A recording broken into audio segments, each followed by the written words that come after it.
উপস্থিত আজকে আগত অভিভাবক এবং অভিভাবিকাদের আমার তরফ থেকে আমি আন্তরিক শ্রদ্ধা এবং প্রণাম নিবেদন করছি। আজকে আমি সত্যি খুব আপ্লুত এবং অভিভূত। আমি ভাবতেই পারছি না এত সুন্দর একটা অনুষ্ঠানে আমি আজকে আসতে পেরেছি, তো নিজেকে খুব ধন্য মনে করছি। তো সেই জন্য আমি ধন্যবাদ জানাতে চাই আজকের এই পরিচালনার দায়িত্বে যারা আছেন প্রত্যেককে, এবং আমি ধন্যবাদ জানাতে চাই আপনাদের যে আপনারা আপনাদের সমস্ত কর্মব্যস্ততা ফেলে রেখে এসে আমাদের এখানে এসছেন কিছু কথা আমরা শুনবো বলে, আর কিছু কথা আমরা আমাদের বলবো বলে। তো আজকে জানাজানির ব্যাপারটা কিন্তু ভাগাভাগি হয়ে যাবে, যে আমি এই পাশে আছি বলে যে আমি খুব জানি তা কিন্তু না, খুব সামান্য জানি। আপনারা অনেক বেশি জানেন, অনেক কিছু জানেন আপনারা, যেটা আমি জানিই না। তো আজকে কিন্তু এই জানাজানিটা আমরা ভাগাভাগি করে নেওয়ার আমাদের একটা সুযোগ, তো আমরা সবাই মিলে সেটাই করব। দেখুন, আমাদের জীবন প্রকৃতির নিয়মে বাঁধা এবং সময়ের সাথে বাঁধা। তো সময় আমাদের বলে দেয় আমাদের নানান রকম বৈশিষ্ট্য আমাদের সময়ের সাথে সাথে আসে। তো স্বাভাবিকভাবেই আমরা যখন জন্মগ্রহণ করি তখন আর আস্তে আস্তে সময়ের সাথে সাথে জন্ম থেকে মৃত্যু পর্যন্ত যে যায় তার মাঝখানে অনেকটা সময় কিন্তু গড়িয়ে যায়।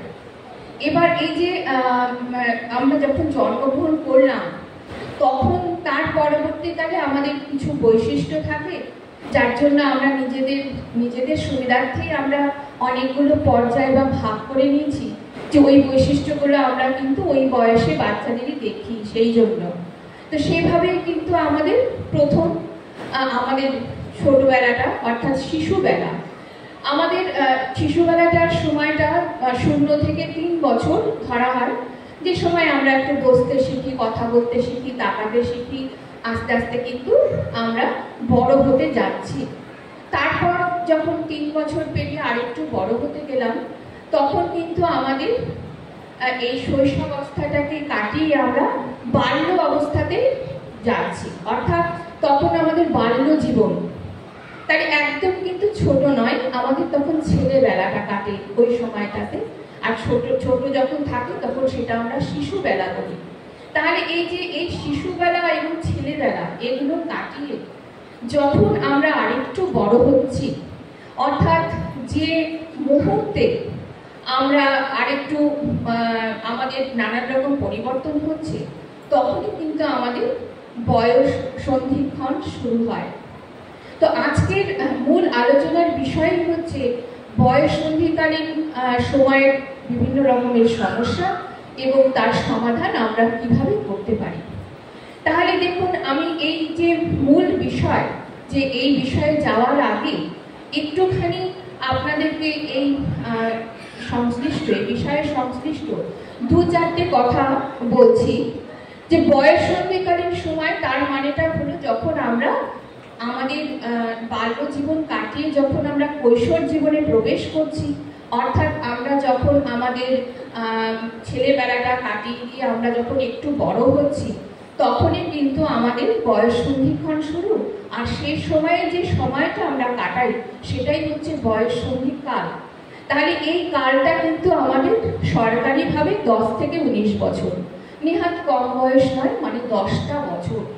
তাহলে এই 10টা বছর কিন্তু আমাদের জীবনে আসে, প্রত্যেকের জীবনে আমাদের এসেছিল, এখন আবার সময়ের নিয়মও কিন্তু চলেও গেছে। তো কাজে এই যে বয়স সন্ধিকালীন সময়, এই সময়টা কিন্তু আমাদের কি হয়, নানান রকমের বিকাশ ঘটে। প্রথম যেটা, সেটা কিন্তু দেখুন, আমাদের আগে যে বাল্যবেলা বা ছেলেবেলায় যে বিকাশ করছে তার সাথে কিন্তু এর কিন্তু অনেকটাই পার্থক্য, কারণ বিকাশটা খুব তাড়াতাড়ি এবং চারিদিক থেকে ঘটে। অর্থাৎ শারীরিক বিকাশ মানে এত অভূতপূর্ব পরিবর্তন হয়, যেটা কিন্তু অন্য কোনো সময়ে আমরা সেটা দেখি না। আবার পাশাপাশিভাবে কিন্তু মানসিক বিকাশ ঘটে, আবেগজনিত বিকাশ ঘটে, আর এই সমস্ত বিকাশের ফলে আমাদের মন আমাদের প্রথম আমরা উপলব্ধি করি। দেখুন, যখন আমরা ছোট ছিলাম তখন কিন্তু আমাদের মন খারাপ, মনে অবসাদ, মনে হতাশা, এই বিষয়গুলো কিন্তু আমরা উপলব্ধি করতে পারিনি। কিন্তু যখনই আমরা একটু আরেকটু বয়সে পৌঁছলাম, অর্থাৎ 10 বছরের পর এই যে সময়ে যখন আস্তে আস্তে আমরা পৌঁছচ্ছি, তখন কিন্তু আমাদের মন বলে যে একটা বিষয় আছে, সেই বিষয়টাকে, মনটাকে আমরা উপলব্ধি করতে পারি এবং মনের তখন বিকাশ ঘটছে এবং মনের পরিবর্তন হচ্ছে। তাই শারীরিক বিকাশ, মানসিক বিকাশ, আবেগজনিত বিকাশ, সামাজিক বিকাশ, এই সমস্ত বিকাশ কিন্তু তখন আমাদের হচ্ছে। পাশাপাশিভাবে কিন্তু আমাদের অনেক চাহিদার পরিবর্তন ঘটছে, চাহিদার বিকাশ লাভ করছে বলতে পারি। তারপরে কিন্তু আমাদের আরো অন্যান্য আজকাল সমাজ মাধ্যমের প্রভাবে আরো অনেক রকমের কিন্তু আমরা আমাদের মধ্যে অনেক কিছুই বিকাশ ঘটার সম্ভাবনা আছে, অর্থাৎ এই কিশোর বয়সে। তাহলে এই যে কিশোর বয়সটা, অর্থাৎ 10 থেকে 19 বছর, এই বয়সে এই যে বিকাশগুলো ঘটলো, এই বিকাশের ফলে কিন্তু আমাদের অনেক রকম পরিবর্তন ঘটছে।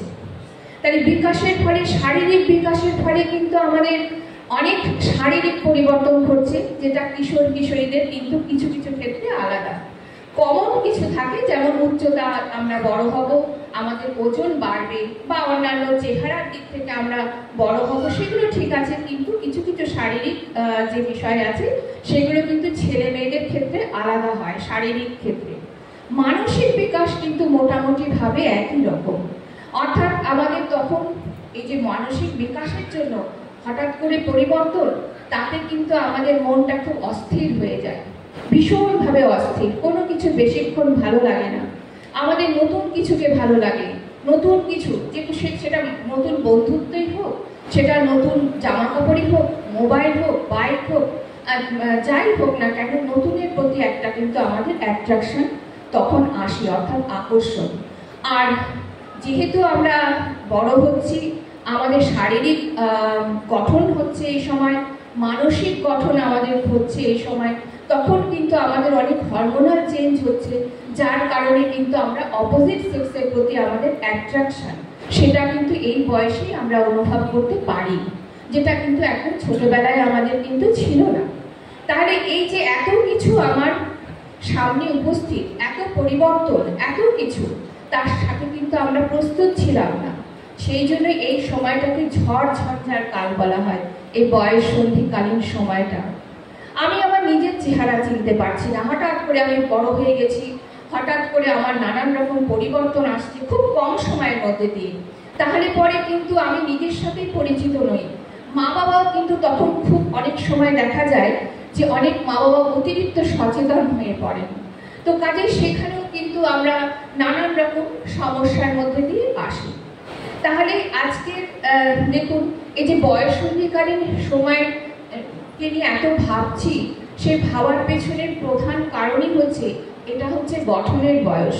শারীরিক গঠন, মানসিক গঠন, চরিত্র গঠন, যা কিছুই বলুন না কেন, কেরিয়ার তৈরি করার প্রারম্ভিক গঠন, সবই কিন্তু আমাদের এই বয়ঃসন্ধিকালীন সময়। তার মধ্যে দেখুন এত কিছু পরিবর্তন। তাহলে এত কিছু পরিবর্তনের সাথে আবার এত কিছু গঠন আমাদের চলছে। তাহলে এই যে সব কিছু মিলে কিন্তু একটা ঝড় ঝঞ্ঝার মধ্যে দিয়ে কিন্তু বয়ঃসন্ধিকালীন সময়ে ছেলেমেয়েরা কাটায়। স্বাভাবিক। এবার যে মূল বিষয়, বয়ঃসন্ধিকালীন সময়ে আমরা কি কি সমস্যা দেখি। এবার আপনারাই আমাকে একটুখানি বলবেন যে আপনারা কি কি সমস্যা আপনাদের সন্তানকে নিয়ে ফেস করেন। কিন্তু নাম বলার দরকার নেই, যে আপনি যখন বলবেন তখন অবশ্যই বলবেন যে আমি কোনো একজনের যদি এরকম থাকে এইভাবে, যে আমার ছেলে এরকম, আমার মেয়ে এরকম, কখনোই নয়। কারণ আমরা সবসময় আমাদের কাজের শর্ত হচ্ছে নাম ঠিকানা গোপন রাখি, আমরা সমস্যার সমাধান করার চেষ্টা করি, কিন্তু কখনো সেটা কিন্তু যেখানে যেটুকু দরকার ঠিক সেখানে।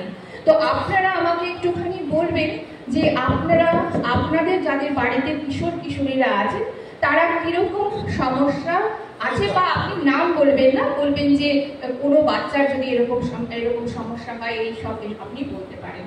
যদি কেউ বলেন এই বিষয়টাতে কি কি সমস্যা আমরা বয়ঃসন্ধিকালীন সময় দেখতে পাই। পেছন থেকে আমার কথা শোনা যাচ্ছে তো? সবাই বুঝতে পারছেন তো? নাকি আরো জোরে বলবো? আচ্ছা ঠিক আছে। ম্যাডামের অনুমতি নিয়ে একটু বলছি। আমরা বিদ্যালয় চালাতে গিয়ে কিন্তু এখনই যদি ম্যাডাম বলে যে সমস্যাগুলো কি আছে, আমি গড়গড় করে 10টা বলে দিতে পারবো, কারণ আমি প্রতিদিন ফেস করছি। আমার থেকেও ভালো কিন্তু আপনারা সমস্যাগুলো ফেস করছেন, তার মুখোমুখি হচ্ছে। একটু বলুন না, একটু নাম বলার দরকার নেই, কখনো বলবেন না আমার মেয়ে আমার ছেলে, কখনো বলবেন নাম বলার দরকার নেই। এই সমস্যা এটা খালি একটু সহযোগিতা করুন, বিষয়টা উঠে আসুন। এটুকু শুধু বলবেন যে বয়ঃসন্ধিকালীন সময়ে কি কি সমস্যা হয়, আপনাদের কি ধারণা, তারপরে আমি যতদূর সম্ভব ক্লিয়ার করে দেব। বাহ, খুব সুন্দর। আসুন মাস্টার সাহেব, আসুন আপনাদের সবাইকে কিন্তু এদিকেও আসতে হবে, অনেককে আসতে হবে, আমি পরে রাখছি। হ্যাঁ, খালি সমস্যাটা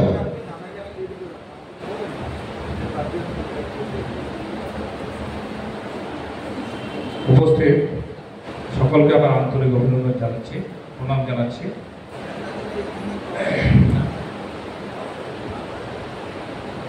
আমি সংক্ষেপে বলতে চাচ্ছি, একটা বিষয় আমার মনে হয়, যেটা হচ্ছে ম্যাডাম যে বললেন, হ্যাঁ, এবং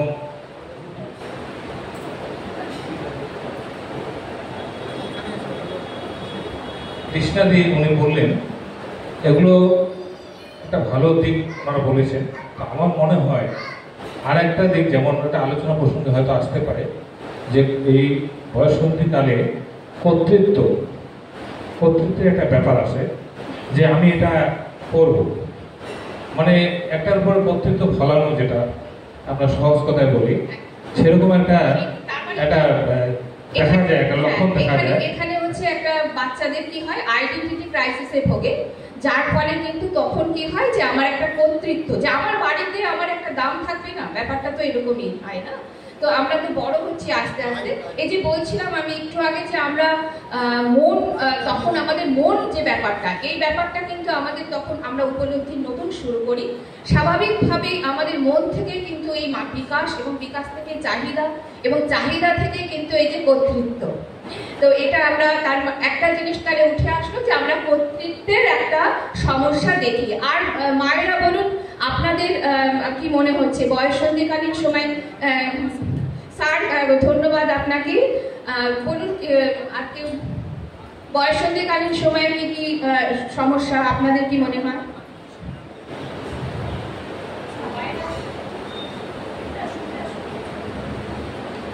হ্যাঁ, কখনো কিন্তু ছেলে মেয়ের কথা বলবেন না, হ্যাঁ, ছেলে বা মেয়ে, আমরা সবটা আমার যেটা মনে হয়, মানে আমি যেটা উপলব্ধি করেছি, এই সময়টা অনেক সময় হুট করে কোনো কাজ বা সিদ্ধান্ত নিয়ে নেয়, আর সেটা যদি কখনো বাধা দেওয়া যায়, তাহলে সেটাই তো মাথা গরম হয়ে যায়, বড় সমস্যা দাঁড়িয়ে। একদম একদম। তার মানে সিদ্ধান্তের সমস্যা, অর্থাৎ সঠিক সিদ্ধান্ত সে নিতেও পারছে না, কিন্তু সে নিতে চাইছে। হ্যাঁ, তার মানে এই যে সিদ্ধান্ত চাওয়ার ক্ষেত্রে একটা সমস্যা, খুব সুন্দর। তাহলে সেই ক্ষেত্রে আমরা কি করে সেটার আমরা অবসান ঘটাবো বা আমরা সমাধান করব। ঠিক আছে, আমি পরবর্তীকালে সমাধান পর্বে পরে যাব, সেই জন্য আগে সমস্যাগুলো শুনে নিই। আর কি সমস্যা আছে বয়ঃসন্ধিকালীন? হ্যাঁ ম্যাডাম, আপনি বসুন, আমি পরে। হ্যাঁ হ্যাঁ, বয়ঃসন্ধিকালীন সময়ে আর কি কি সমস্যা আমরা ফেস করি?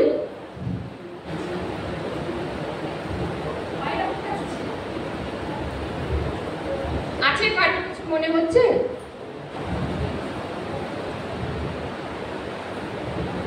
আচ্ছা, তাহলে আমি একটুখানি বলতে শুরু করি। সেটা হচ্ছে যে বয়ঃসন্ধিকালীনের প্রথম যেটা আমরা সমস্যা দেখি অনেক ক্ষেত্রে, কমন সমস্যা, সেটা হচ্ছে বৃদ্ধি এবং বিকাশের সমস্যা। অর্থাৎ আমার বাচ্চার বয়স 13 বছর, সে ঠিক করে লম্বা হয়নি, পাশের বাড়ির বাচ্চাটি 13 বছর বয়সে বেশ লম্বা টম্বা হয়ে গেছে। তো কাজেই তার বৃদ্ধি ঠিকঠাক হচ্ছে, বিকাশ ঠিকঠাক হচ্ছে, তো সেটা নিয়ে আমাদের সমস্যা। বৃদ্ধি বিকাশের একটা সমস্যা কিন্তু আমরা দেখি, এবং সঠিক বয়সে সঠিক বুদ্ধির বিকাশও কিন্তু অনেক ক্ষেত্রে হয় না। তাহলে সেখানে বুদ্ধির বিকাশের ক্ষেত্রেও আমরা একটা সমস্যা দেখি, আবার আরেকটা দেখি হচ্ছে বৃদ্ধি এবং বিকাশের ক্ষেত্রেও কিন্তু আমরা সমস্যা দেখি। হ্যাঁ আসুন, ও আসবেন কেউ আসবেন? হ্যাঁ, আমাদের একজন অভিভাবিকা বললেন এখান থেকে আর কি। হ্যাঁ, মানে এটা সার্বিক বিষয়। হ্যাঁ, মোবাইলের ব্যবহার, হ্যাঁ, যেটা ভীষণ বেশি হচ্ছে। হ্যাঁ, আর সেই সমস্যাটাকে আমরা কিভাবে দূর করব? একদম তারা লুকিয়েও দেখছে। খুব প্রাসঙ্গিক বর্তমান যুগের একটা খুব প্রাসঙ্গিকপূর্ণ বিষয় হচ্ছে যে মোবাইলের প্রতি অ্যাডিকশন। এটাও কিন্তু একটা খুব বড়সড় সমস্যা। হ্যাঁ, ঠিক। তারপর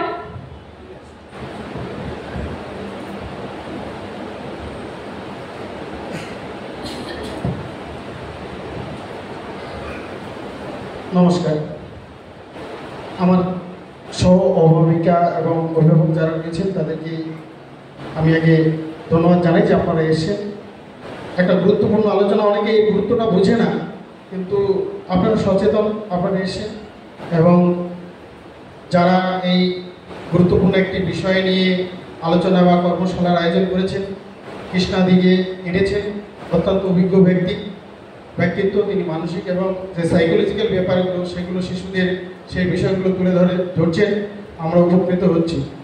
তো আমি আমার কর্মক্ষেত্র থেকে বা আমার পারিবারিক দিক থেকে বা যেখান থেকে সমাজ থেকে দেখতে পাই যে শিশুদের এই সময় যে ঝড়ঝড়টার কাল, অর্থাৎ এই সময়টা একটা ওদের আইডেন্টিটি ক্রাইসিস বা নিজেদের মধ্যে একটা পরিবর্তনের যে সঙ্গে অবস্থানের যে বিপরীত প্রতিক্রিয়া, সেটা ওদের ভিতরে কাজ করে এবং সেটা করতে গিয়ে দেখা যায় কতগুলো সমস্যা আমরা যেমন ফেস করি অভিভাবকরা, এবং ওরা নিজেরাও কিন্তু এই সমস্যাগুলো ফেস করে বা সম্মুখীন হয়। তো বেশিরভাগ শিশুদের মধ্যে কিছু প্রবণতা আমি লক্ষ্য করেছি, যেমন ওদের মধ্যে কিছু লুকোনো বা সত্যকে চাপা দেওয়া বা মিথ্যা বলা, সরাসরি বলতে গেলে মিথ্যা বলা, কিংবা লুকিয়ে কৃষ্ণা দিয়ে একটা কথা বললো আমার খুব ভালো লাগলো, যেটা প্রায় দেখা যায় পরিবারে, যে ছেলেমেয়েরা লুকিয়ে মোবাইল দেখছে। তো আমাদের সোশ্যাল মিডিয়ার যুগে আপনি ফেসবুক বলুন বা ইউটিউব বলুন, সেখানে কিন্তু অ্যাডাল্ট বিষয়গুলো এখন অনেকটাই ওপেন হয়ে গেছে। আগে আমরা যে ফেসবুক ব্যবহার করতাম বা ইউটিউব ব্যবহার করতাম সেটা কিন্তু এখন নয়। তাই গ্লোবালাইজেশনের এই যুগে যে পরিবর্তনটা এসেছে, আমরা সামাজিক দিক থেকে অতটা পরিবর্তিত হতে পারিনি। তো সেখান থেকে বাচ্চা ছেলে মেয়েদের হাতে যখন এই অ্যাডাল্ট বিষয়গুলো চলে আসে, তারা অটোমেটিক তাদের এই বয়সন্ধি কালজনিত বা হরমোনজনিত যে চেঞ্জ বা মানসিক পরিবর্তন হয়, সেটার জন্য তারা সেই বিষয়ে আকর্ষিত হয় এবং তারা লুকিয়ে সেটা দেখতে শুরু করে। এবং এই প্রবণতা অনেক সময় কি হয় আমরা বুঝতে পারি না, আমরা মা বাবারা অনেক সময় বুঝতে পারি না যে আমার ছেলেটা বা আমার মেয়েটা কখন কোন দিক দিয়ে পরিবর্তন হয়ে গেল বা কি চেঞ্জ হয়ে যাচ্ছে, সেটা অনেক সময় আমাদের চিন্তার কারণ হয়ে দাঁড়ায়। এবং আমরা বাবা মায়েরা অনেক সময় লুকিয়ে বা আমরা যখন একান্তে থাকি তখন আমরা আলোচনা করি যে আমার ছেলেটার এই হলো, আমার মেয়েটা এরকম আচরণ করছে। তো এই ধরনের আচরণগুলো আপনারা যেমন পরিবারের বিষয়ে সিদ্ধান্ত নেবেন বা নিজের আলোচনা করে বাচ্চাদের বিষয়টিকে কিভাবে কাউন্সিলিং করা যায়, সেই সমস্যাগুলো বিষয়ে আপনাদের ভিতরে আছে, আমার ভিতরে যেমন আছে আপনাদের ভিতরেও আছে। আপনারা শুনুন। আমি আরেকটি সমস্যা দেখতে পাই যে ওরা অনেক সময় যেমন বিষয়গুলি লুকোয়, তেমনি ওরা যে শারীরিক পরিবর্তনগুলো হয়, যে চেঞ্জগুলো হয়, সেই চেঞ্জের সঙ্গে ওরা নিজেদেরকে খাপ খাওয়াতে পারে না। এই যে চেঞ্জগুলো আসছে, এই চেঞ্জগুলোর সঙ্গে তারা কিভাবে খাপ খাওয়ালে বা কিভাবে মানিয়ে নিলে আমাদের উপকৃত হবে এবং ওরাও উপকৃত হবে, সেটা আমি জানতে চাইব। পাশাপাশি আমি আরেকটা জিনিস জানতে চাইব যে ওরা যে অপোজিট সেক্সের প্রতি আকর্ষিত হয় এবং তার ফলে ভুল পথে চালিত হওয়ার একটা সম্ভাবনা থাকে, সেটা কিভাবে কাউন্সিলিং করলে বা কিভাবে তাদেরকে পরামর্শ দিলে তাদের এই বিপদ বা যেটাকে বলে যে অসময়ে পরিপক্কতা, সেটা না আসে এবং সঠিক পথের দিশা যেন তারা পায়, এই বিষয়গুলি যেমন জানা দরকার। তেমনি আমি শিক্ষকদের উদ্দেশ্যে বলবো, আমি একই পেশায় আছি।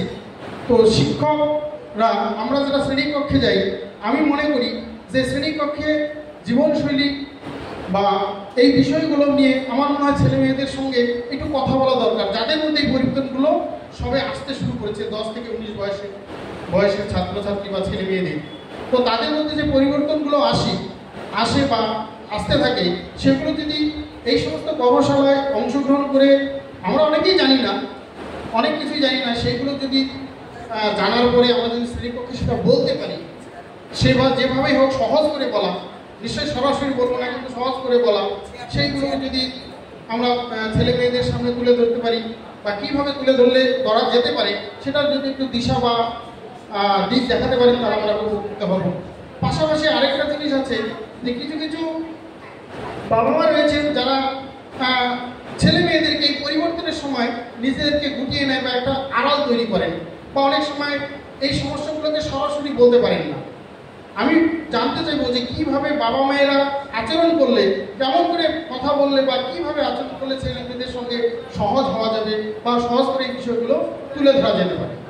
এই বিষয়গুলি যেমন থাকবে, তেমনি শ্রেণীকক্ষে একটা বিষয় আমাদের মধ্যে রয়েছে, গুড টাচ ব্যাড টাচ বলে একটা জিনিস রয়েছে, সেটা যেন একটু বোঝানো হয় যে গুড টাচ কি, ব্যাড টাচ কি, এবং সেটা বাচ্চাদেরকেও সচেতন করা যে গুড টাচ কাকে বলে, কোথায় স্পর্শ করলে গুড টাচ হয়, কোথায় স্পর্শ করলে গুড টাচ নয়, সেটা যেন বাচ্চাদের বা আমরা বাবা মায়েরা যেন, বিশেষ করে আমি বলবো যাদের বাচ্চারা মেয়ে বাচ্চা রয়েছে, তাদের মা বাবার অন্তত একটু সচেতন হলে ভালো হয়।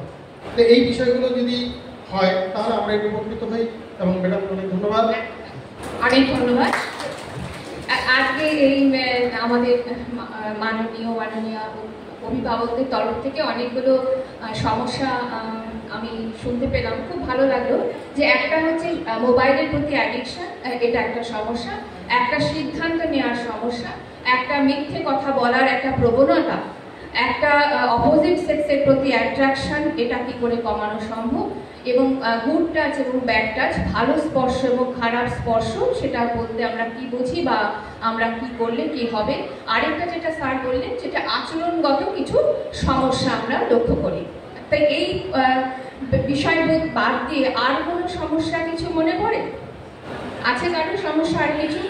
হ্যাঁ, আসুন আসুন ম্যাডাম। আমি সমাধানটা পরে একসাথে, যখন আমাদের অভিভাবকদের দায়িত্ব বা অভিভাবকদের দিক থেকে আমাদের ভাবনাটা আমি একটু পরে বলছি। নমস্কার, উপস্থিত সবাইকে আমার আন্তরিক শুভেচ্ছা। আমার যেটা মনে হয় যে রাগ একটা এমন জিনিস, মানে খিটখিটে মেজাজ, হ্যাঁ, যখন ভালো কিছু বলি বা খারাপ কিছু বলি বা ফট করে রেগে যায়, বা ধরুন খেতে দিলাম, ও মনে মনে হয়তো রাগ হয়ে আছে, কিন্তু যখনই খাবারটা দিলাম খাবারটা সরিয়ে দিল, এই যে বিষয়টা, এটা থেকে আমরা কিভাবে ওদের সঙ্গে আপনাকে মানে একদম একদম রাগ, হ্যাঁ হ্যাঁ, রাগ কিন্তু আমাদের সবারই আছে। আমরা রাগ কেউ আমাদের নেই আমরা বলতে পারি না, কিন্তু রাগের প্রকাশভঙ্গি এক এক রকম, আর বাচ্চাদের রাগের প্রকাশভঙ্গিটা একটু অন্যরকম। আমি এই নিয়ে পরে কথা বলছি, সবার সমস্যার সমাধানের চেষ্টা করব। এবার বাকি আর কেউ কিছু বলবেন? বাকি আর কিছু সমস্যা উঠে আসুক, আমি চাই সমস্যাগুলো উঠে আসুক আপনাদের তরফ থেকে, তাহলে আমারও জানতে সুবিধা হবে।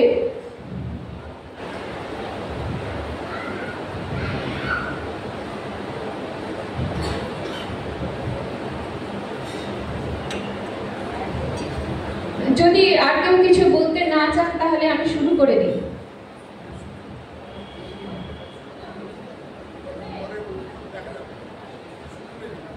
ঠিক আছে, তাহলে আমি বলি।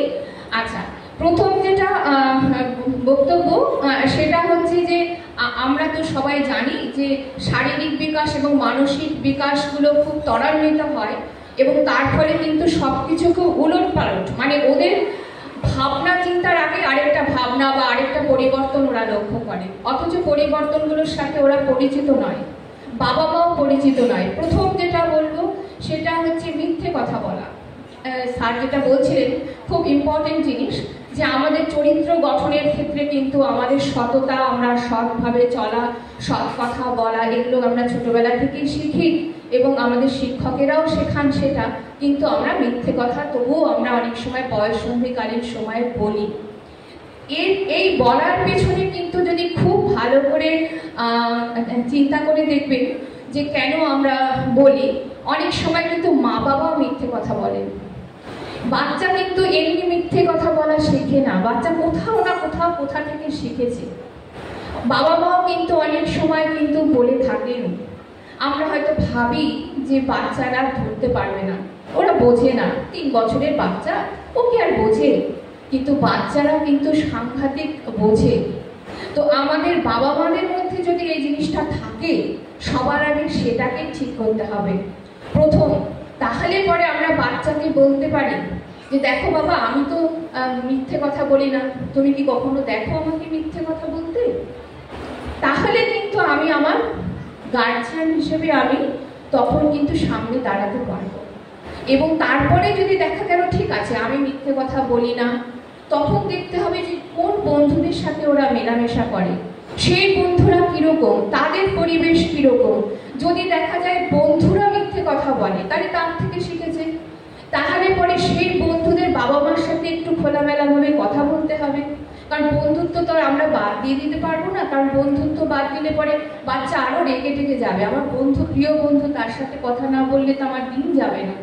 কাজে তখন কিন্তু আমাকে কি করতে হবে, তার বাবা মার সাথে কথা বলতে হবে।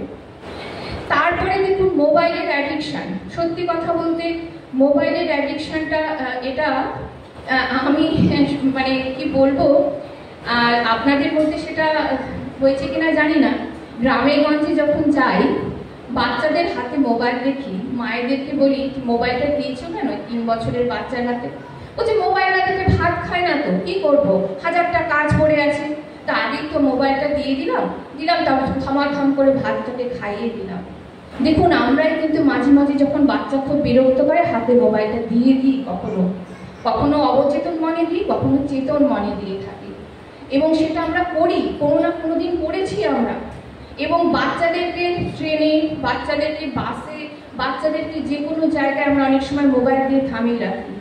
তো এবার কি হচ্ছে, যখন বড় হচ্ছে তখন বাচ্চা কি হচ্ছে, বাচ্চাদের তখন কৌতূহলী মন, তাদের তো সব কিছু পৃথিবী তাদের কাছে মনে হচ্ছে নতুন, তখন সব কিছু তার কাছে নতুন। এবার সব কিছু নতুনকে ও কিভাবে কোনটা নেবে না সে জানে না, কিন্তু নেওয়ার জন্য তার আপ্রাণ চেষ্টা। তখন কিন্তু কি করছে, ও মোবাইলের ব্যবহার, সৎ ব্যবহার অসৎ ব্যবহার দুটোই করতে পারে, কারণ তার সে কিন্তু মোবাইলটা দেখেছে, জানে যে মোবাইল থেকে অনেক কিছু দেখা যায়। তাহলে এবং এটাও আমি বলবো অনেক অভিভাবকদের মোবাইলের প্রচন্ড অ্যাডিকশন আছে। আজকে আমরা বড়রা রোজগার করি, আমরা বড়রা বাচ্চাদেরকে দেখাশোনা করি, কিন্তু আমাদের সবার আগে আত্মসংশোধন। এই যে লাইফ স্কিল এডুকেশনের কথা বলছিলেন, আমি লাইফ স্কিল এডুকেশনটা বলবো আজকে, সেই জন্য এসছি যে আজকে লাইফ স্কিল এডুকেশন শুধু বাচ্চার নয়, আমাদের লাইফ স্কিল এডুকেশন সবার জন্য দরকার। শুধু বাচ্চাদেরকে আমরা এখানে যাবে না, ওটা করবে না, এটা বলবে না, এটা বলা উচিত না, কিন্তু আমরা কিন্তু অনেক সময় অভিভাবকেরা অনেক কিছু বলে ফেলি, অনেক কিছু করে ফেলি, যেগুলো কিন্তু আমাদের বাচ্চার জন্য ভালো না। আচরণগত ত্রুটির কথা আপনি বলছিলেন যে আচরণ ভালো, আমরাও অনেক সময় অভিভাবকেরা বাচ্চাদের সাথে অত্যন্ত দুর্ব্যবহার করি, যেটা বাচ্চাকে অত্যাচারের পর্যায়ে চলে যায়। আমরা ভাবছি অত্যাচার নয়, কিন্তু বাচ্চার জন্য সেটা অত্যাচার। তাহলে বুঝতে হবে যে কোনটা অত্যাচার, কোনটা শাসন, কোনটা আমার বাচ্চার জন্য ভালোবাসা, কোনটা আমার বাচ্চার জন্য ভালো কথা, সেই জিনিসগুলো কিন্তু আমাদের বুঝতে হবে। তাহলে অভিভাবকদের কিন্তু একটা বিরাট দায়িত্ব থাকে যে এই যে বাচ্চাদের সাথে আমি কেমন করে কথা বলবো। আমাদের কথাই কিন্তু ভীষণ বড় জিনিস। আমরা কথা মানুষকে কাছে টেনে দেয়, কথা মানুষকে মুগ্ধ করে, আবার কথা মানুষকে দূরে সরিয়ে দেয়। কথার জন্যই মানুষ সুইসাইড করে, কথার জন্যই মানুষের রাগ হয়। আমরা সব কিছু কিন্তু এই কথা, তাহলে আমাদের কথাকে কিন্তু আমাদের মানে সুন্দর কথাতে আনতে হবে। যদি আমাদের মধ্যে সেই ত্রুটিটা থাকে, তারপরেও যদি আমার বাচ্চা আমার সাথে আচরণগত সমস্যা করে, তাহলে পরে আপনাদের অভিভাবকদের তরফ থেকে যেটা আমি বলবো যে আপনাদের তখন ভাবতে হবে যে এই বাচ্চাটিকে আমি কার কাছে নিয়ে গেলে আমার বাচ্চা কথাটা শুনবে। বেশিরভাগ ক্ষেত্রে আমি দেখেছি বাচ্চাদের শিক্ষকদের প্রতি একটা আকর্ষণ থাকে, প্রিয় শিক্ষক বলে কেউ থাকে। তাহলে প্রিয় শিক্ষক কে আছেন সেটা আপনারা খুঁজে বের করে ফেলতে পারেন। যদি প্রিয় শিক্ষক আপনাদের খুঁজে পেলেন তখন তার কাছে কিন্তু কথাটা আপনি বলতে পারেন যে বাড়িতে ও এরকম আচরণ করে। আর আমি যে কাজটা করি সেটা কাউন্সিলিং এর কাজ, পরামর্শ দেওয়াই আমার কাজ। আমার এখানে অবশ্যই আপনারা নিয়ে আসতে পারবেন। ধূপগুড়ি হাসপাতালে আমি আছি এবং সেখানে নাম ঠিকানা সব গোপন থাকে। একটি বাচ্চাকে আমরা আলাদাভাবে আমি কথা বলি, আমার পুরো আলাদা ঘরই থাকে, আলাদা জায়গা যেখানে বাচ্চার সাথে আমরা কথা বলি এবং আমরা অভিভাবকদের সাথে কথা বলি। এবং অভিভাবকরা যদি চেঞ্জ হয়ে যায় বাচ্চা চেঞ্জ করতে সময় লাগে না। আমার দীর্ঘদিন কাজের অভিজ্ঞতাতে বলছি যে অভিভাবকরা যদি তাদের আচরণ চেঞ্জ করে ফেলেন তাহলে বাচ্চাদের চেঞ্জ করতে সময় লাগে না। আমাদের প্রথম থেকে একদম যখন থেকে বাচ্চাটা জন্মালো তখন থেকে আমাদের প্রতিদিন প্রতি মুহূর্তে একটু একটু করে বদলাতে হবে। আমাদের বাচ্চার উপযোগী হয়ে উঠতে হবে। আমরা কোনোদিন কি জিজ্ঞেস করি বাবা আমি কেমন করে ভালো বাবা হব বলতো, ভালো মা কেমন করে হওয়া যায় বলতো, আমাকে দিয়ে কি তুই খুশি? কোনোদিন কি আমরা বাচ্চাকে জিজ্ঞেস করি? আমরা করি না, আমরা কখনো করি না। কারণ আমরা ভাবি আমি যা করছি, যা দেখছি, যা করাচ্ছি, যা করবো সবটাই ঠিক, কিন্তু তা নয়। আমার বাচ্চার জন্য সেটা নাও হতে পারে। সেই গ্রহণযোগ্যতাটা তার কতখানি সেটা প্রথম উপলব্ধি করতে হবে যে আমি তো আমার বাচ্চাকে জান প্রাণ দিয়ে করছি, কিন্তু আমার বাচ্চা অ্যাকসেপ্ট করছে কতটা, নিচ্ছে কতটা, বা কেন নিচ্ছে না, কেন আমাকে দেখতে পারে না, কেন আমার সাথে ঝগড়া করে, কেন আমার সাথে খারাপ আচরণ করে। কখনো নিজেকে স্টাডি করেছি? কখনো আমি কি করলে আমার বাচ্চা আমাকে দেখতে পারবে? তাহলে পরে কি হবে, আমাদের মধ্যে একটা বন্ধুত্বের সম্পর্ক তৈরি হবে। বন্ধুত্ব সম্পর্ক ছাড়া বাচ্চার কাছ থেকে আমরা মন খুলে কোনো কিছু নিতে পারবো না। বাচ্চারা যখন একটু বয়সে পৌঁছলো তাদের ভালো লাগা তো, যেহেতু বয়সের নিয়ম, আজকে বয়সের নিয়ম, তাদের মেয়ে দেখতে ভালোই লাগবে। ছেলেদের সুন্দর সুন্দর মেয়ে সেজে গুজে থাকে, মেয়েরাও সেজে গুজে থাকে একটা ছেলেকে দেখানোর জন্য যে আমাকে সুন্দর না লাগবে তাহলে তো আর সেজে লাভ নেই। আবার উল্টো দিক থেকে তাই মেয়েরাও কিন্তু ভাবে যে একটা ছেলে আমাকে দেখুক, ছেলেরাও ভাবে আমাকে মেয়েরা দেখুক। তো এটা তো দেখা দেখি ব্যাপারটা হবেই, বয়সের নিয়ম এটা। কিন্তু কোনটা স্বাভাবিক, কোনটা কতদূর করব, কোথায় আমাকে লাগাম টানতে হবে, কোথায় আমাকে কি করতে হবে সে বাচ্চাটি জানে না। কিন্তু যদি আমাদের বন্ধুত্বের সম্পর্ক থাকে তাহলে কিন্তু আমার বাচ্চা কিন্তু অবশ্যই আমাকে সে বলবে জানো আমাকে ওই ছেলেটা আজকে অফার দিয়েছে, আমাকে প্রেমপত্র লিখেছে। মাকে সাহস করে বলতে পারবে। কিন্তু যখন এভাবে দৌড় মাকে বলবো, মা তো পিটিয়ে আমাকে ছাল বাকলা তুলে দেবে, কখনো বলবে না। কিংবা মা কি করে বেশিরভাগ ক্ষেত্রে, যখন বাবা কর্মব্যস্ত মানুষ বাড়িতে ফিরলেন সঙ্গে সঙ্গে মা রেগে গিয়ে বলেন জানো আজকে তোমার ছেলে কি করেছে, এই কাণ্ড করেছে, তোমার ছেলের জন্য আমি বাইরে মুখ দেখাতে পারছি না। ব্যাস, বাবা সারাদিন ব্যস্ততার মধ্যে আসার পরে বাবার মাথায় কি ঠিক থাকে? তাহলে পরে আমাদের কখন কথা বলতে হবে, যখন বাবা শান্ত হবেন, বাড়িতে আসছেন, খাওয়া দাওয়া হলো, রেস্ট হলো, তখন দুজনে মিলে বুঝে একটা বোঝাপড়া করতে হবে। দেখো ছেলের এই সমস্যা হয়েছে, এবার আমরা, বা মেয়ের এই সমস্যা হয়েছে, তাহলে আমরা কি করতে পারি। বেশিরভাগ সমস্যা বাবা মা নিজেই সলভ করে নিতে পারেন, দ্বিতীয় মানুষ দরকার হয় না। কিন্তু যদি না তাকে সমস্যার সমাধান না হলো, তখন কিন্তু আমরা বাচ্চা যাকে নির্ভর করে, যা বাচ্চা যাকে ভালোবাসে, বাচ্চা যাকে রেসপেক্ট করে, তার কাছে কিন্তু আমরা সেই কথাটা পারতে পারি।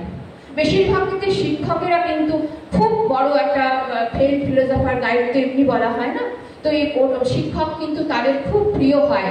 প্রত্যেকটা স্কুলে দেখা যায় যে ছাত্ররা বলে অমুক টিচার আমার খুব প্রিয় স্যার।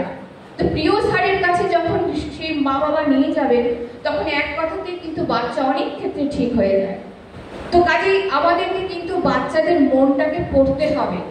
আমাদের বাচ্চা যে চেঞ্জ হচ্ছে সেটা আমাকে ভাবতে হবে। বাচ্চার প্রেম করবে, বাচ্চার কাউকে ভালো লাগবে, সেটা আপেক্ষিক। আমরা যদি সেটাকে নিয়ে খুব বড় সমস্যা, একটু আগে আমি বলছিলাম যে সমস্যার কথা, সমস্যা ভেবে সমস্যাটা আমরা অনেক সময় তৈরি করে ফেলি। হয়তো কোনো সমস্যাই না, জাস্ট পরিবর্তন হয়েছে, কিন্তু আমরা ভাবলাম এটা একটা সমস্যা, ভেবেই আকুল হয়ে গেলাম। কিন্তু দেখা গেল যে ওর পরিবর্তন হয়েছে, ওর সমস্যা নয় ওটা, কিন্তু তারপরেও আমরা ভাবছি সেটা একটা সমস্যা। ছোট সমস্যা, খুব ছোট্ট একটা সমস্যা, ভাবছি একটু বড় কিছু হয়ে যাবে, এই হবে তারপরে এই হবে, মেয়ের বাবা চলে আসবে, অমুক হবে তমুক হবে, আমার কি হবে, ভাবতে পারছো ছেলেটাকে নিয়ে কি হবে। আমরা কিন্তু অনেকটাই ভেবে ফেললাম।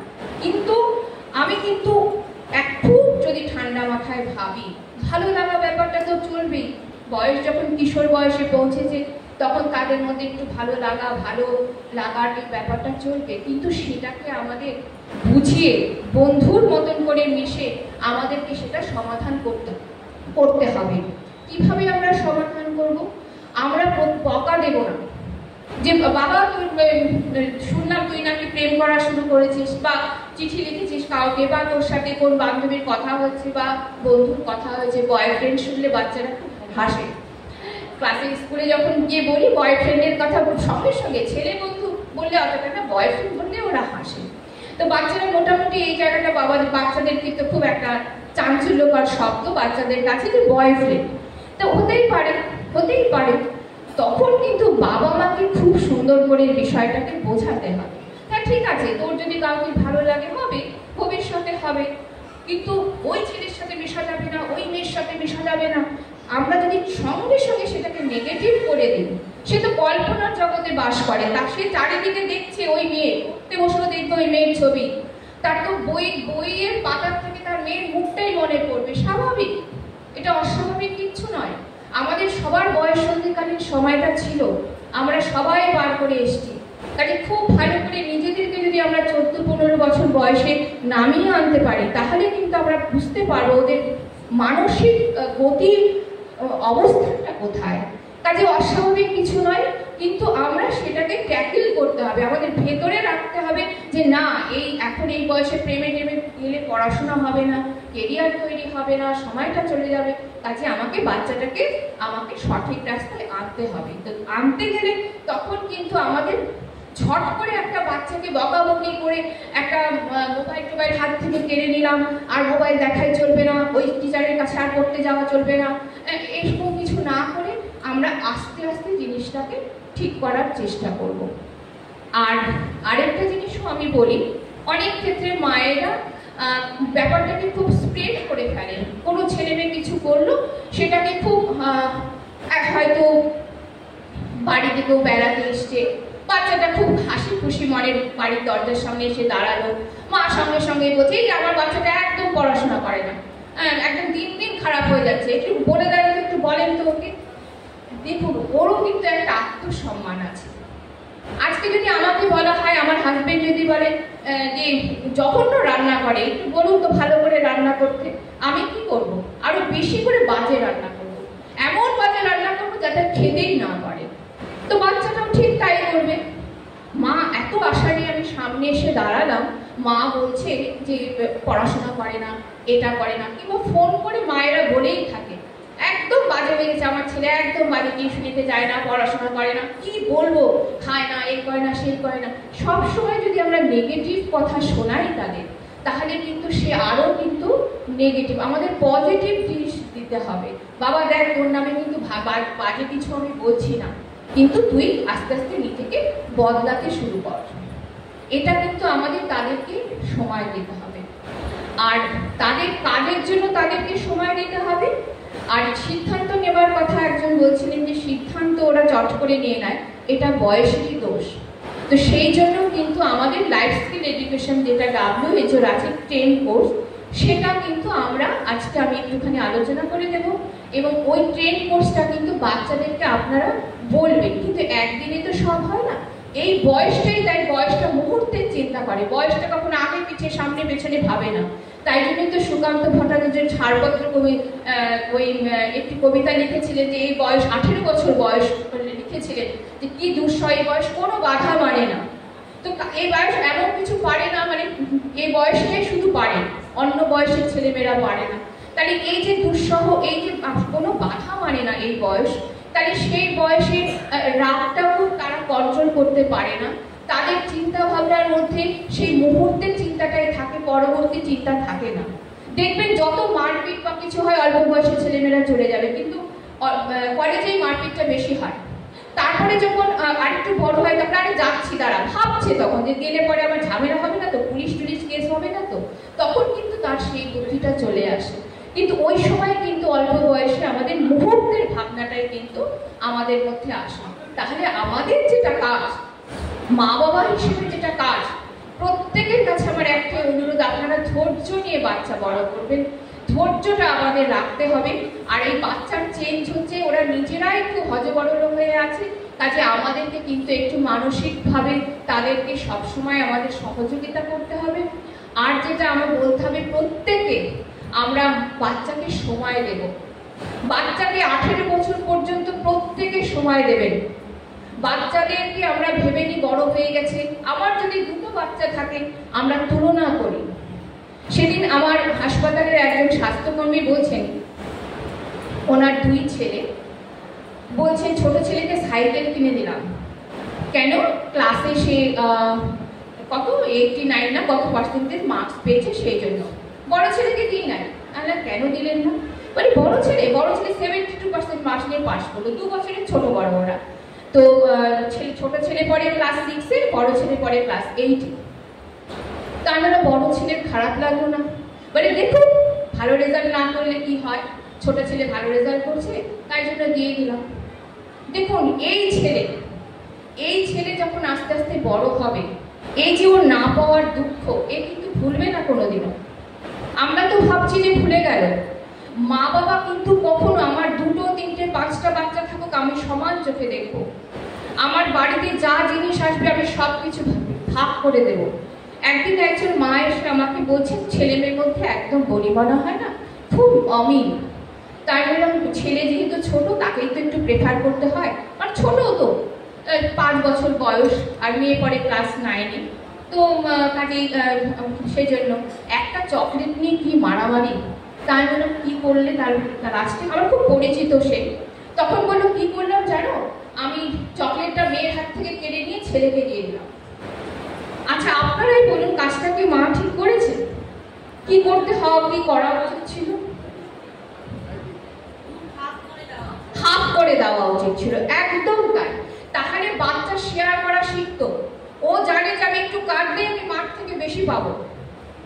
আর এই যে ডিপ্রাইভ, এই যে ওই বাচ্চাটা যে পাচ্ছে না, সে কিন্তু পরবর্তীকালে মাকে কতটা রেসপেক্ট করবে জানি না, কিন্তু আজকে মায়ের দৃষ্টিভঙ্গি হবে আমার 2টো সন্তান আমি সমান চোখে দেখবো, যার বুদ্ধি বেশি তাকে বেশি দেখবো, আমার ছেলে বলে তাকে বেশি দেখবো, বা ছোট বলে আমি তাকে বেশি দেখবো, কখনো নয়। আমার যা আছে আমি ভাগ করে সবার জন্য সমান থাকবে, আমার 2 সন্তান সমান থাকবে। যদি আপনি ভাগ করতে না পারেন তাহলে তার সামনে এসে বলবেন বাবা তোরাই ঠিক কর কি করবি, তাহলে পরে কিন্তু বড় যে বেশিরভাগ ক্ষেত্রে দেখা যায় দিয়ে দাও ভাইকেই দিয়ে দাও, তাহলে কিন্তু আর আপনার কোনো সমস্যাই থাকলো না। তাহলে আমরা কিন্তু এই যে ছোট ছোট জিনিসগুলোকে কিন্তু কেয়ার করি না, কিন্তু এই যে ছোট ছোট জিনিসগুলো থেকে বাচ্চাদের রাগ তৈরি হয়। আমরা যে বলি না বাচ্চারা রেগে যায়, ওরা রাগ করে একটা কারণে, প্রকাশ করে আরেকটা। তখন যখন মা খেতে ডাকে হয়তো মার উপরে রাগ করে দেখিয়ে দিল খাবো না আমি, কিন্তু হয়তো মনে তখন অন্যরকম চিন্তা ভাবনা, অন্য কিছু তখন সে ভাবছে মনের মধ্যে, কোনো একটা সমস্যার মধ্যে দিয়ে সে আছে, সেই জন্যই কিন্তু সে আমাকে রাগ দেখাচ্ছে। তাহলে আমাদের কিন্তু ভালো মা হয়ে উঠতে হবে, ভালো বাবা হয়ে উঠতে হবে, এবং তার জন্য কিন্তু আমাদের বন্ধু হয়ে উঠতে হবে এবং সময়টাকে আমাদের দিতে হবে। তো আমি একটুখানি অভিভাবকদের থেকে একজন এবং মানে দুজন, একজন অভিভাবক একজন বাবা মা হবে, অভিভাবক অভিভাবিকা, একজন 14 বছরের কিশোর হন, আমি একটা কেস স্টাডি করে দেখাই। মানে আপনাদের মধ্যে থেকে একজন আসুন যার 14 বছর বয়স, আর একজন মা আসবেন, একজন বাবা আসবেন, আপনারা অভিভাবক, সেই বাচ্চার বাবা মা আপনারা।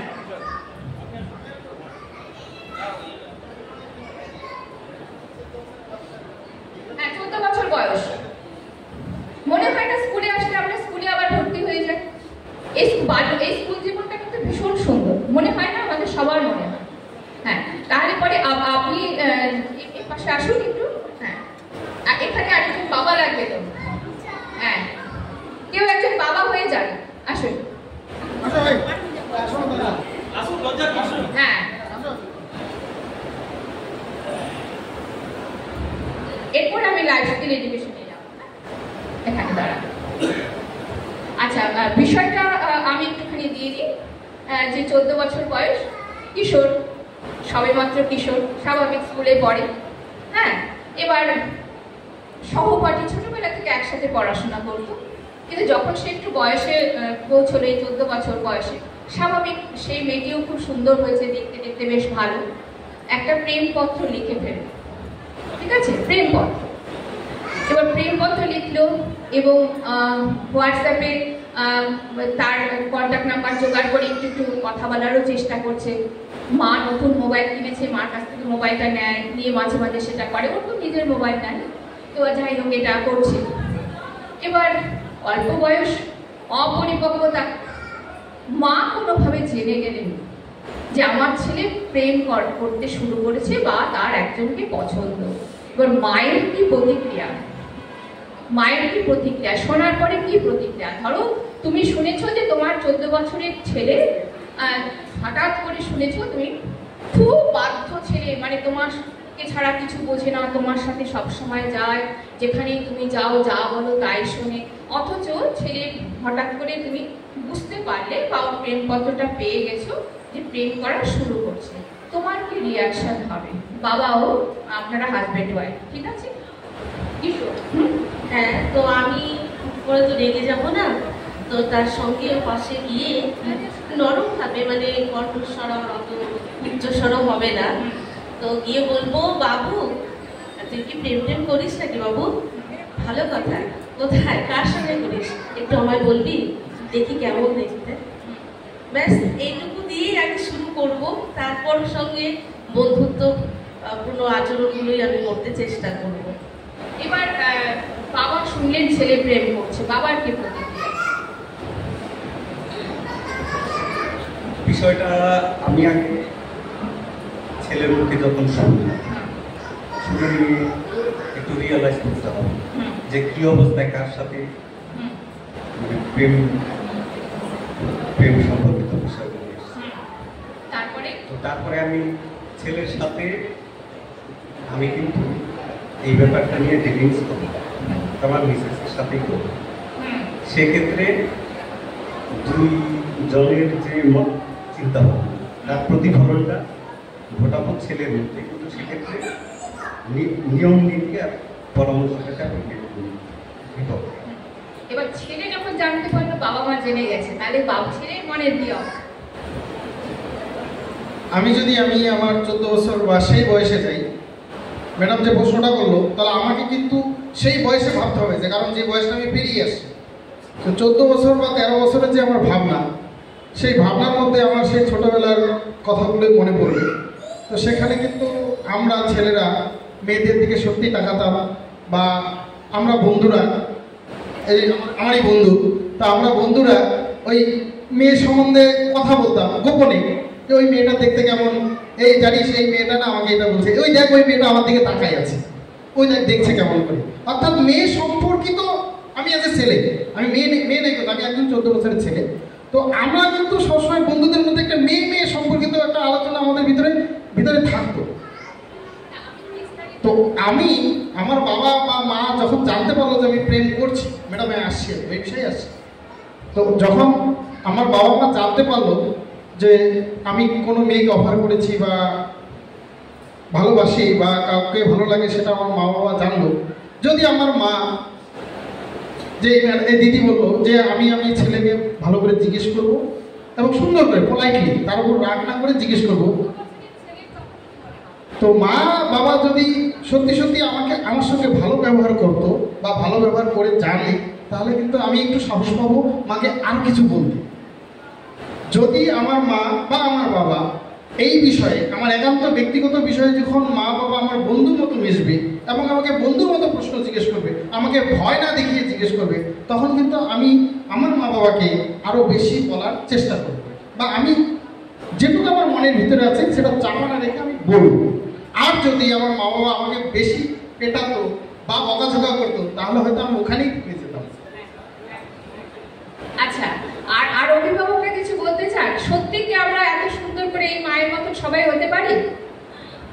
খুব ভালোভাবে চিন্তা করুন। আপনি কাজ করছেন হাজার রাজ্যে, আপনি হঠাৎ করে দেখলেন আপনার ছেলে প্রেমে পড়েছে, অথচ আপনার ছেলে মানে পড়াশোনায় খুব ভালো, হ্যাঁ, তখন কি সত্যি কি এই মেজাজ, সুন্দর মেজাজটা থাকে আমাদের সবসময়? অনেস্টলি বলুন, হ্যাঁ, থাকে না।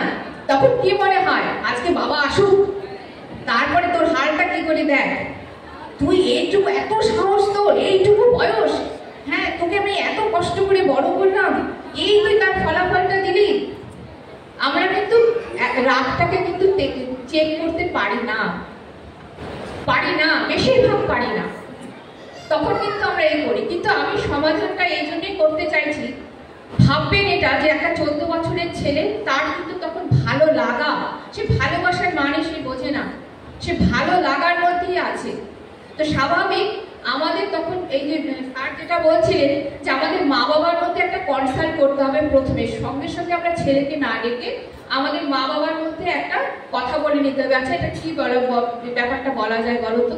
এবার বাবা মার মধ্যে তো কেউ একজন রাগী হয় জেনারেলি, কেউ একজন বন্ধু হয়, একটু কম বেশি তো হয়। তো এবার যদি বাবা রাগী হয় তাহলে তো বাবার কাছে সে যাবে না, স্বাভাবিকভাবেই। আমি একটু জল খেয়ে, জল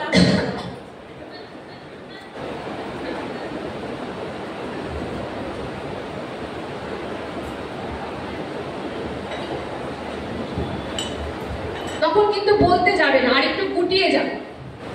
কিন্তু মা যদি একটু ফ্রি হয় বা দুজনের মধ্যে যে কেউ একজন যদি ফ্রি হয়, তখন কিন্তু যে কোনো একজন দুজনে মিলে বকাবকি করলে বা দুজনে মিলে যদি নিয়ে বসা যায়, তখন কিন্তু ওই জিনিসটাকে খুব সিরিয়াস ভেবে ফেলবে এবং ভাববে যে মাও জেনে, বাবাকে বলে দিল মা, মানে ব্যাপারটা কিন্তু ওর কাছে একটু অন্যরকম হয়ে যেতে পারে, কারণ ওর বয়সটা যেহেতু 14 বছর, ও তো লুকিয়ে করছে সবটা।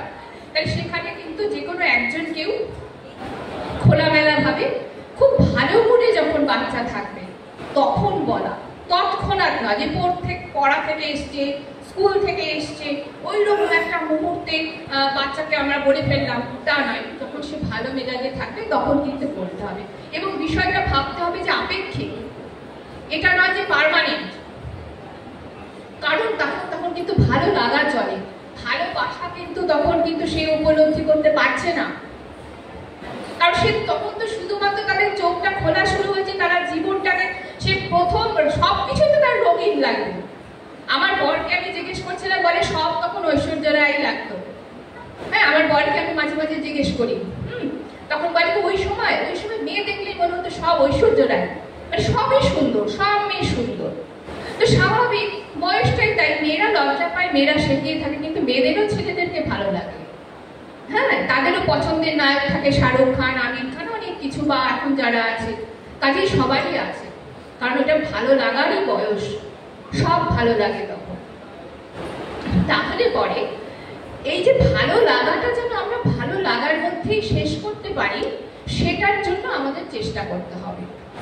সেটাকে দিয়ে যদি আমরা খুব একটা বাড়াবাড়ি করে ফেলি, তখন কিন্তু জিনিসটা অন্যরকম হয়ে যাবে। তখন বলতে হবে মাকে, দেখ কিন্তু তোর আমার ব্যাপার কেউ জানে না, এটা আস্তে আস্তে তুই ভাব, তোকে সময় দিচ্ছি, এটা কিন্তু আমাদের বলতে হবে, তাকে কিন্তু আমাদের সময় দিতে হবে। মোস্ট ইম্পর্টেন্ট, আমরা অনেক বাবা মা এখন সময় দিই না বাচ্চাদেরকে, বাড়িতে এসে মোবাইল নিয়ে ব্যস্ত হয়ে পড়ি। অনেক সময় আমরা বলে থাকি যে এখন করিস না তো ঝামেলা, আমি একটা কাজে ব্যস্ত আছি। হ্যাঁ, আমাদের কিন্তু বাচ্চার কথাগুলো শুনতে হবে। যারা ছোট বাচ্চা, হ্যাঁ, অনেক আশা নিয়ে মায়ের কাছে এসছে, বাবার কাছে এসছে কিছু বলবে বলে, আমরা তার কিন্তু ওই আবেগটাকে নষ্ট করে দিলাম। এরপর আমরা যখন বাচ্চাটাকে ডাকবো বড় হলে, সে কিন্তু কি বলছো বলো, ওই বাইরে থেকে বলবে, তখন কিন্তু আমাদের খুব কষ্ট হবে, ছেলেটা এরকম আমাকে পাত্তাই দেয় না। কিন্তু একদিন কিন্তু আমিও এই ছেলেটাকে পাত্তা দিই নাই, তখন সে অনেক আশা নিয়ে আমার কাছে আসছিল কিছু বলার জন্য। দেখবেন বাচ্চাদের অনেক প্রশ্ন থাকে, এইটা কি, মানে একটা টোটোতেই চড়ছে, মা ওইটা কি, ওইটা দেখলাম, ওইটা সেটা, হাজারটা প্রশ্ন। মা প্রশ্নের উত্তর অনেক সময় দিতে কষ্ট হয় বা ইচ্ছা করে না, কিন্তু আমাদের দিতে হবে। আমাদের বাচ্চাদের কৌতূহলকে নিবারণ করতে হবে। যখন অ্যাডোলেসেন্স পিরিয়ডে থাকে বাচ্চাদেরকে, অ্যাডোলেসেন্স সব পিরিয়ডের চেঞ্জেসগুলো বোঝাতে হবে। আমি সবসময় এখন বলি বাচ্চাদেরকে একটু আগে লাগে বোঝানো। যখন একটা 9-10 বছরের বাচ্চা, 9 বছর আমার মনে হচ্ছে খুব ডেভেলপড হয়ে যাচ্ছে, সে মেয়ে হোক ছেলেই হোক, তখন তার যে চেঞ্জেসগুলো আসবে, যাকে সে বন্ধু বেশি মনে করে মা বাবার দিক থেকে, তাহলে সে কিন্তু একটু খোলামেলা ভাবে বলবে যে তোমার কিন্তু এই চেঞ্জগুলো আসবে। তাহলে কি হবে, ও কিন্তু আগে থেকে ওর মনকে প্রস্তুত করতে পারবে। ম্যাডাম একটা প্রশ্ন ছিল। হ্যাঁ হ্যাঁ নিশ্চয়ই। বলছি যে আমার ছেলের বয়স 10+, আমি একান্ত আলাদা একদম জেনারেল কথা বলছি, আমি ছেলে বললেও বলছি কোনো অসুবিধা নেই। তো আমি বাচ্চাদের হ্যাঁ বুঝতে পেরেছি, আপনার কথা বুঝতে পেরেছি। আমি সম্মান বাচ্চাদেরকে, আমাদের সব বাচ্চারই একই সমস্যাটা হয় এই বয়সে। একটা জাস্ট কথা বলি, আমি একদিন টোটোতে করে আসছি একটা ক্লাস মানে দোকানের সামনে, তখন দেখি একটা 2 বছর 3 বছরের বাচ্চাকে খেপাতে খেপাতে তার প্যান্টটাকে নামিয়ে দিল কোনো একজন দোকানদার। আজকে দেখুন তার কিন্তু আত্মসম্মান আছে। আজকে ভাবুন একবার, আমরা কিন্তু ছোট বাচ্চা, তার তো শারীরিক বল নেই, সে কিছু করতে পারলো না, কাঁদতে কাঁদতে চলে যাচ্ছে, কিন্তু এটা কি ঠিক? একদম ঠিক না। আমাদের বাচ্চাদের কিন্তু সম্মান আমাদেরই দিতে হবে, তবেই আমরা সম্মানও পাবো। ম্যাডাম যেটা বলতে যাচ্ছিলাম, যে এই অ্যাডোলেসেন্স পিরিয়ডে আমার শিশুকে নিয়ে বলছি যে তার যখন শিশুকাল ছিল, শিশু যে সময় ছিল তার, সেই সময়টা দেখতাম ও পড়াশোনার প্রতি অত্যন্ত একাগ্র এবং বাবা মার অনুগত থাকে এবং পড়াশোনাটাকে সে বেশ আপন মনে, সাইকোলজিস্টটা দেখলে বোঝা যায় যে মন দিয়ে শুনছে। যেটা এই সময়টা যেটা হচ্ছে, এই সময় পড়াশোনাটাকে ও চেষ্টা করছে, শোনার চেষ্টা করছে, কিন্তু মনটা ঠিক ধরে রাখতে পারছে না, পড়ার মধ্যে হয় ছিটকে যাচ্ছে। হয়তো মন দিয়ে হয়তো অঙ্কটা বা ম্যাথটা বা ইংরেজিটা যখন বোঝানোর চেষ্টা করছি, সে নিজেকে ওই পড়ার মধ্যে আটকাতে পারছে। এই সমস্যাটার সম্বন্ধে একটু যদি বলেন। এই সমস্যাটার জন্য যেটা বলতে হবে যে প্রথম যেটা আমি মানে অভিভাবকদেরকে যেটা বলবো সেটা বলছি, আর বাচ্চাটাকে আমার কাছে একদিন নিয়ে আসতে হবে, আর ওর অমনোযোগিতার কারণগুলো জানতে হবে। ঠিক আছে, এই যে বললাম কিছু কিছু কারণ কিন্তু আমাদের অজানাও থেকে যায়, বাচ্চাদের অমনোযোগিতার কারণ। আর বাচ্চাদেরকে আমাদের মোবাইল বা অন্যান্য দিক থেকে আমাদের অ্যাট্রাকশনটা আমাদের যেভাবে হোক কমিয়ে নিয়ে এসে আমাদের শ্রবণ ক্ষমতা বাড়াতে হবে। সেই জন্য আমি বাচ্চাদেরকে মায়েদেরকে বলবো গল্প বলুন তাদের সাথে। এই যে অমনোযোগিতা না, আমরা শোনার মতন, কান দিয়ে শোনার মতন, আপনি নিজে শিক্ষক দেখবেন একটা বাচ্চাকে যদি আপনি অনেকক্ষণ কিছু বলতে থাকেন, বাচ্চা আর শুনবে না, কারণ ওরা সেই শোনাটাকে নিতেই পারে না। মানে সেই ধৈর্য, সেই শোনার ক্ষমতাগুলো আজকাল নষ্ট হয়ে যাচ্ছে, কমে যাচ্ছে। তাহলে এই জন্য কিন্তু আমাদের বাচ্চাদের সামনে গল্প বলতে হবে, তাদের সাথে থাকতে হবে, তাদের সাথে খেলতে হবে, তাদের সাথে মিশতে হবে। এটা কিন্তু ভীষণ ইম্পর্টেন্ট এবং 18 বছর পর্যন্ত সেটা করতে হবে। 18 বছরের পরে বাচ্চারা কিন্তু অনেকটা চেঞ্জ হয়ে যায়। তখন তারা বোঝে আমার বাবার সময় নেই বা আমার মার সময় নেই, মা ইচ্ছা আছে কিন্তু সময় নেই, এটা কিন্তু তখন বুঝতে পারে। কিন্তু তার আগে কিন্তু আমাদের সরকারিভাবে 0 থেকে 18 বছর পর্যন্ত সবাই আমরা শিশু আমাদেরকে বর্ণনা করা হয় যে শিশু 0 থেকে 18 বছর। তো কাজে এই সময়টাতে কিন্তু আমাদের প্রচুর সময় দিতে হবে। অমনোযোগিতা কিন্তু আমাদেরও ছিল, আমরাও কিন্তু অনেক সময় একটা প্রশ্ন না উত্তর লিখেই বাড়ি চলে আসছি, বা ঠিক মতন লিখি নাই, বা প্রথম দিকে হয়তো প্রচুর সময় দিয়ে লাস্টের দিকে টাইমই পেলাম না, লেখার অভ্যাসই ছিল না, বানান ভুল, জঘন্য। তো এই সমস্ত কাজ তো আমরাও করছি। হ্যাঁ, তো আমরাও কিন্তু ছোটবেলায় কম দুষ্টামিও করি নাই, তাই না? তো কাজে বাচ্চাদের কি হয়েছে, এখন তাদের খেলার মাঠ নেই, তাদের এখন বন্ধু বলতে সেই বন্ধু নেই, যার জন্য তারা এখন কিন্তু মোবাইলকেই সব কিছু মনে করে ফেলতে পারছে। তো এই জায়গাটা কিন্তু হ্যাঁ নিশ্চয়ই আপনারা বসুন, ধন্যবাদ আপনাদের প্রত্যেককে। হ্যাঁ, তো কাজে এই জায়গাগুলো কিন্তু আমাদের কিন্তু করতে হবে। হ্যাঁ একদম, তো এইটা কিন্তু করতে হবে আমাদের। আর লাইফ স্কিল এডুকেশন একটুখানি চলে যাই, কারণ অনেকটা সময় হয়ে গেছে, প্রচুর কাজ ফেলে সবাই আসা। তো life skill education WHO 10 core আছে। হ্যাঁ, প্রথম যেটা বলা হয় যে সেলফ অ্যাওয়ারনেস, মানে হচ্ছে আত্মসচেতনতা। দ্বিতীয় যেটা আছে 2 নম্বর, সেটা হচ্ছে এমপ্যাথি, সহমর্মিতা। 3 নম্বর হচ্ছে ক্রিয়েটিভ থিঙ্কিং, তারপর হচ্ছে ক্রিটিক্যাল থিঙ্কিং, তারপরে হচ্ছে তোমার problem solving, decision making, effective communication, interpersonal relationship, তারপর লাস্ট যেটা আছে coping with stress, coping with emotion. আমাদের কিন্তু প্রত্যেককে হ্যাবিটগুলো আছে সেই গুড হ্যাবিটের সাথে কিন্তু আমাদের এগুলোকে ইনক্লুড করতে হবে সবার। আজকে বাচ্চাদের ঠিক করব, বড়দের ঠিক করব না তা হয় না, আবার বড়রা ঠিক আছে বাচ্চারা ঠিক নেই তাও হবে না। আমরা একে অপরের পরিপূরক। আমরা ভাবি না যখন আমরা প্রথম মা হলাম, বাবা হলাম, আমাদের আনন্দ মনে হতো পৃথিবীতে সব থেকে আমি সেই মুহূর্তে খুশি, আমার মতন সুখী তখন কিন্তু আর কেউ ছিলাম না। তো কাজে এই যে সন্তানকে আমাদের আগলে রেখে শাসন করে আমাদের সুন্দরভাবে ভাবনা দিয়ে সুন্দর আচরণ করে বড় করতে হবে। খুব একটা মারের প্রয়োজন হয় না, বাচ্চাকে খুব একটা মারতেও হয় না যদি আমরা সঠিকভাবে সে পরিচালনা করতে পারি বাচ্চাকে। যদি বাচ্চা উদ্ধত হয় তখন মনে করতে হবে যে আমার মধ্যে কি একটা ল্যাক আছে যার জন্য বাচ্চা আমার এত উদ্ধত হয়ে গেল। আমাদের আত্মবিশ্লেষণটা করতে হবে। তাহলে এই যে লাইফ স্কিল এডুকেশন অর্থাৎ জীবন দক্ষতার শিক্ষা এমন একটা শিক্ষা যে শিক্ষা আমাদের কিন্তু আমাদের এই সমাজে চলতে আমাদের সুবিধে হবে এবং যে কোনো কিছু সিদ্ধান্ত নিতেও আমাদের সুবিধে করে দেয়।